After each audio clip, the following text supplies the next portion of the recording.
Good morning mga breeder. Nandito tayo sa ating munting manukan dito sa Kabatang Dolores, Quezon. Dito yung ating pangatlong manukan. Bali, pangalawa na lang kasi yung padalawa nating manukan sinauli na natin yung lupa kung naalala niyo yun. Ito, may mga nakakorda tayo dito. Hindi pa lang ako makapag-out mga breeder dahil gusto ko makumpleto muna yung buntot, yung pangangatawan nila makumpleto din. Ayan. Bali, may nakakorda tayo dito. Nasa siguro mga 70 na to nakacord. May harvestin pa tayo. Gagawa pa tayo ng mga bakal, kulang pa yung pangpaltak. And guys, papasyal ko kayo dito sa aking mga nakacord na mga manok. Tara, alas 8 pa lang, ang init na agad mga breeder. Tingnan natin yung mga nakacord natin. Ito, pinalinya ko yung straight comb kagabi. Straight comb na lahat to. Ayan. Medyo nakatago na agad sila guys. Pero i-flex natin yung mga manok. Tingnan natin kung lalabas sila sa kanilang pipi. Ayan guys. Yung ating manok. Medyo against the light guys. Wait lang. Ayan. Ito na yung mga anak guys ng ating kinuha sa AAJ na Gilmore. Straight comb din. Bali, sa marking makikita natin kung Tornado sila at Gilmore. Ayan. Halos magkamukha sila. Kasi naman yung ganador natin, kung naaalala nyo, talagang magkamukha. Ayan guys.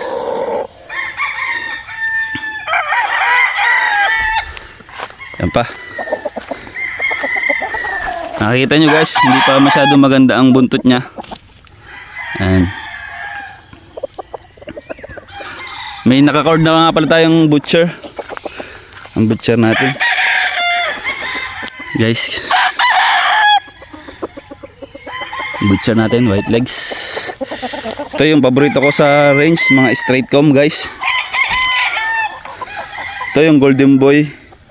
Meron kasi tayong isang inahin na galing kay Buddy na kauna-una nating kinuha dati na straight comb. Yan, ito yung nilalabas niya, straight comb. Ilan lang yung lumalabas na straight comb. Guys, meron pa dito ang P-comb. Yan sila guys. Sweater natin. Ayan. Kaka 5 months lang ito guys. Yan guys. June makapag-release na tayo dito. Ayan. Yung mga nag-aantay ng release natin, antay-antay lang po talaga tayo. Kasi alam nyo naman mga breeder na kung mag-out tayo, yung fully confident na tayo.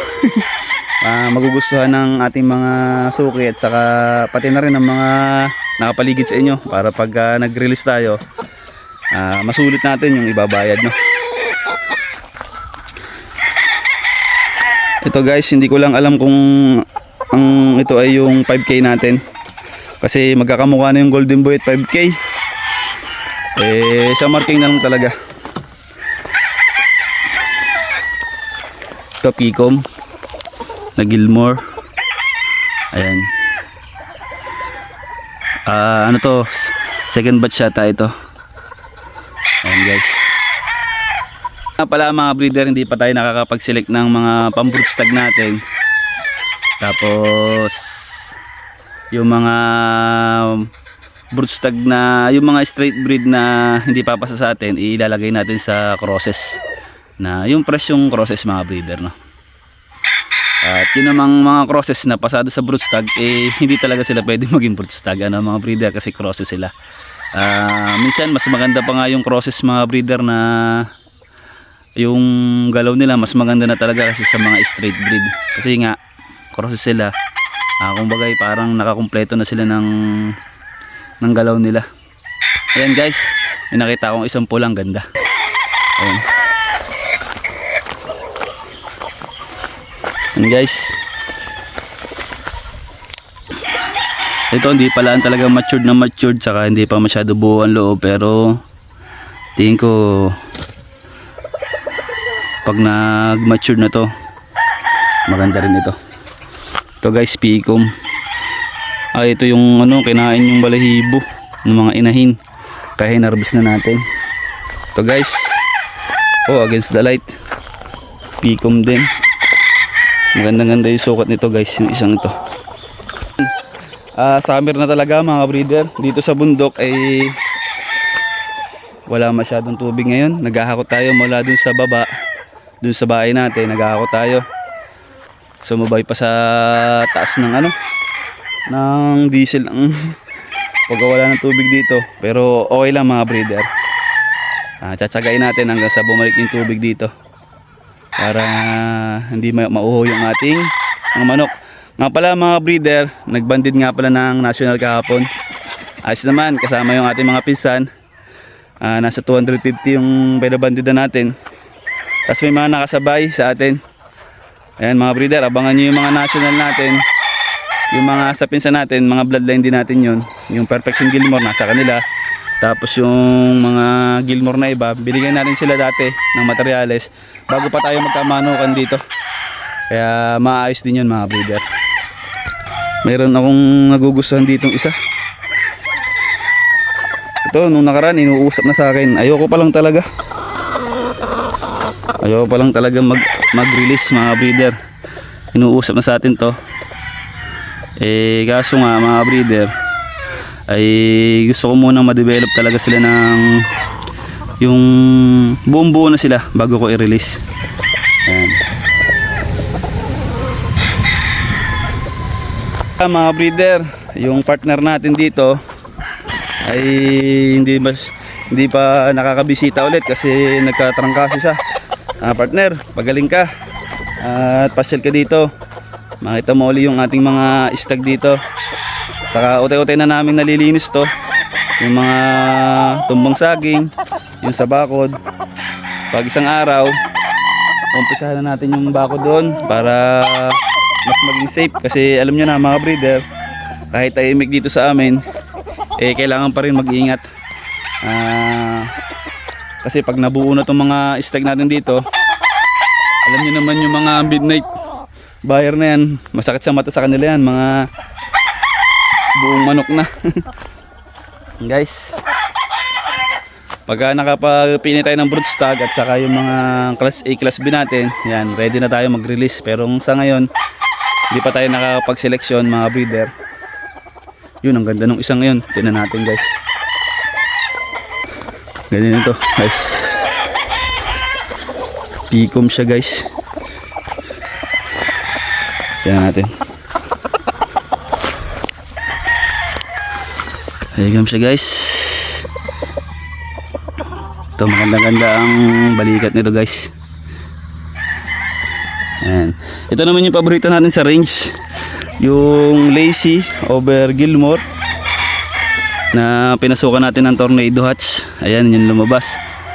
Dirty pit na siya ngayon. Ang lakas talaga ng dugo nung nung Lazy. Hindi talaga siya mag dark legs na kompleto dark legs. Kasi ilang beses ko nang sinusubukan na maging dark yung Lazy natin, yung Lazy rounded. Hindi talaga. Ayan. Ito naman yung Lazy talaga natin, Lazy over Gilmore. Ayan, yung ating sa ngayon paborito nating isali kasi sila yung magandang score. Ayan, yung kung naalala nyo, yung sa Pasay, yung 5 stag, naka 4 points tayo doon. Solo champion sana tayo. Kaya lang, yung panghuli nating atleta, bitin mga breeder.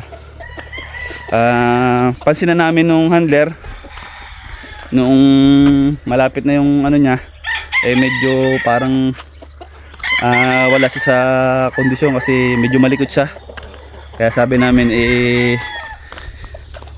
ilagay namin yung loob namin kung anong maging resulta. Yun.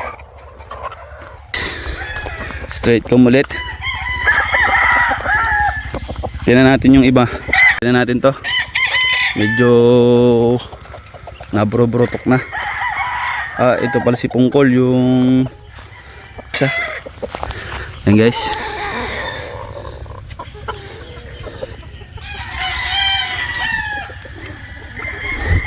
Ito guys, may ipapakita ko sa inyo. Si partner kasi may biniling claret. Ayan. Na-cross namin siya sa hatch, sa Gilmore. Yan yung lumabas. Sorry, sa tornado pala. Yan yung lumabas. Medyo madilim Hindi maganda sa camera. Yan. Yan guys. Ito ay last batch ng early bird and third batch. Yan. Ito pa kapatid niya. Yan guys, kapatid niya yan.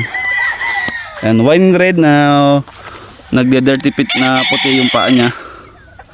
Yan, wine red dahil dun sa claret na galing sa Bacolod yata yung mga inahin niyang binili na claret Tapos pinasok namin sa tornado.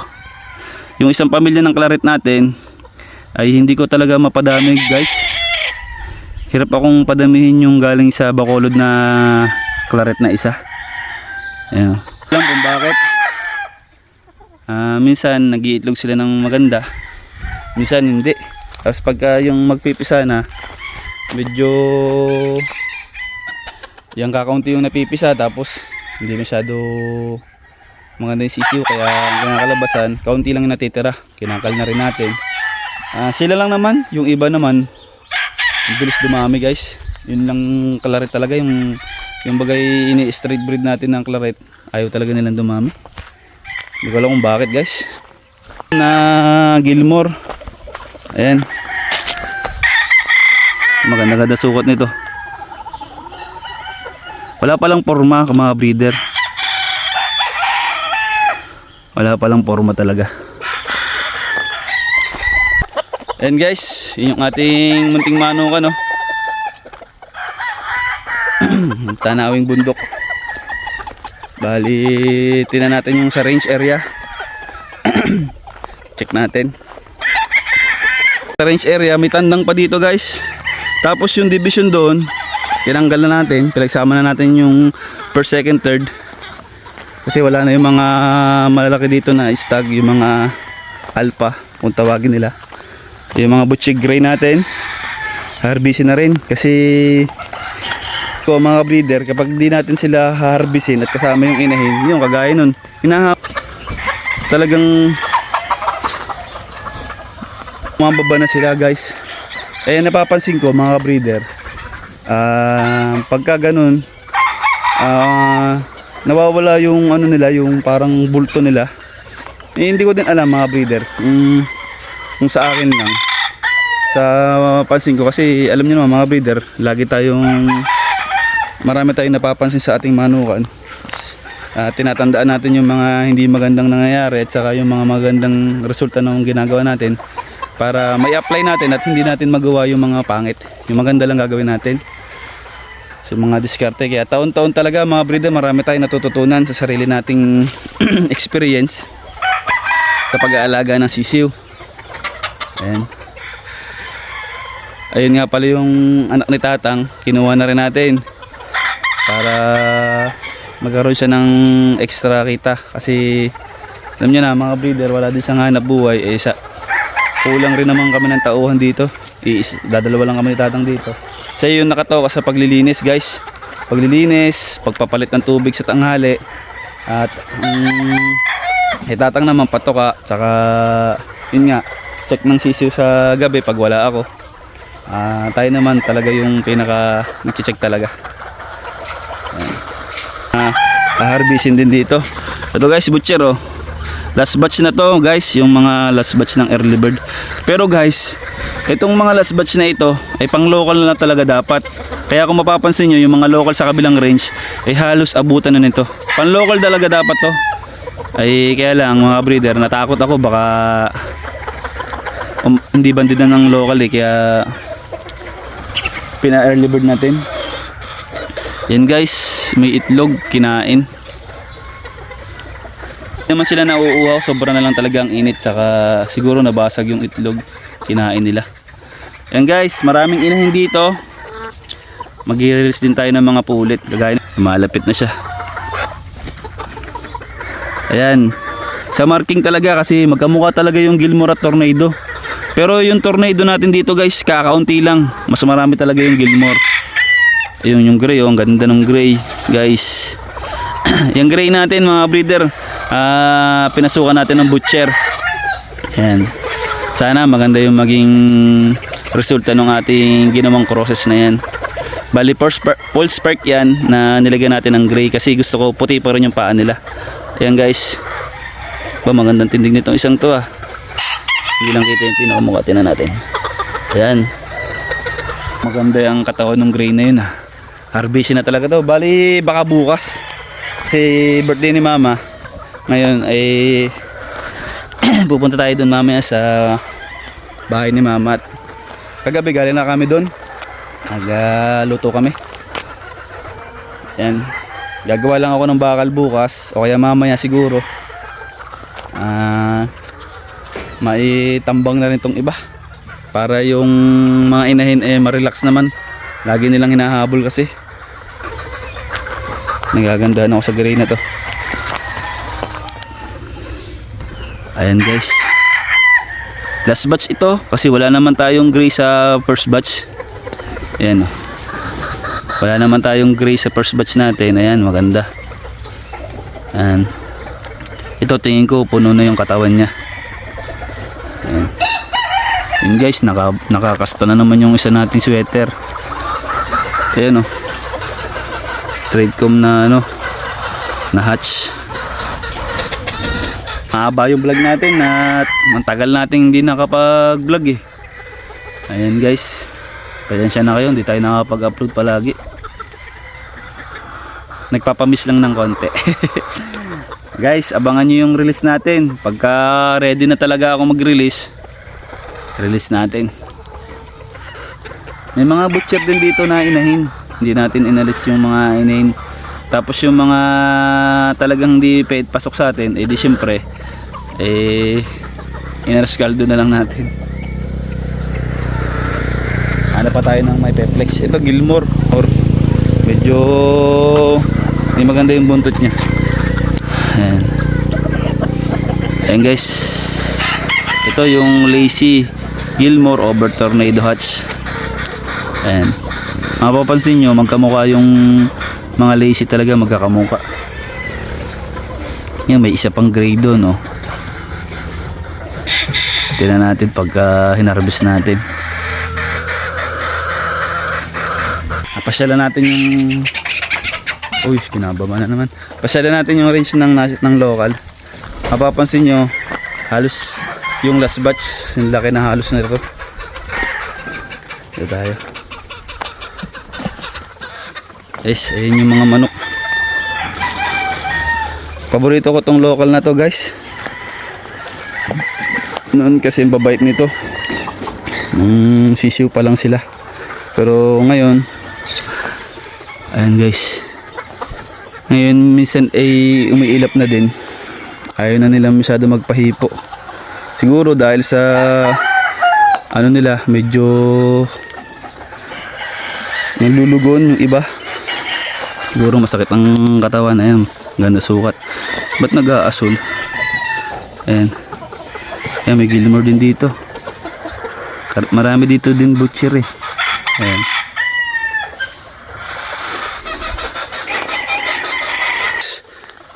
Nagbabalak tayong kumuha ng sweater white legs kay NJ Biason.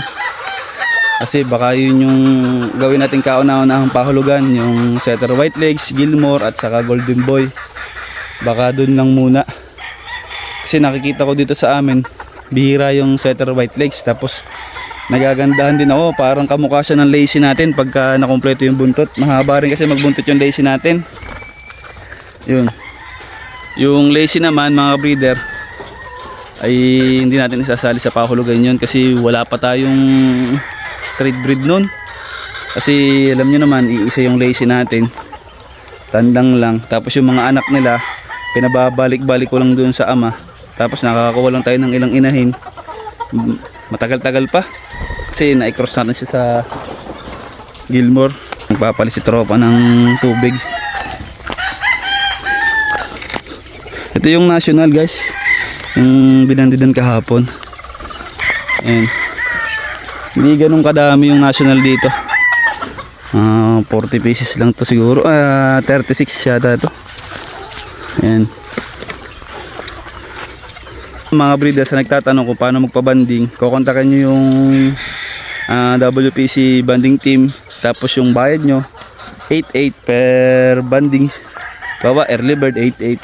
Tapos 20 pesos per head. Yan. Yung sa tandang. Tapos panibago na naman yun. Pagka nag-local, 8.8 ulit. Tapos pag national, 8.8 ulit. Tapos late born, 8.8 ulit. Mga breeder, wala tayong late born. Kasi kulang tayo sa range area. Sabi ko, itigil na muna natin. Ayoko namang padamihin na wala silang paglalagyan. Kawawa naman yung mga sisiyo natin. Guys, hanggang dito na lang mga breeder. At medyo trick na yung araw. Summer na talaga guys. Bye guys.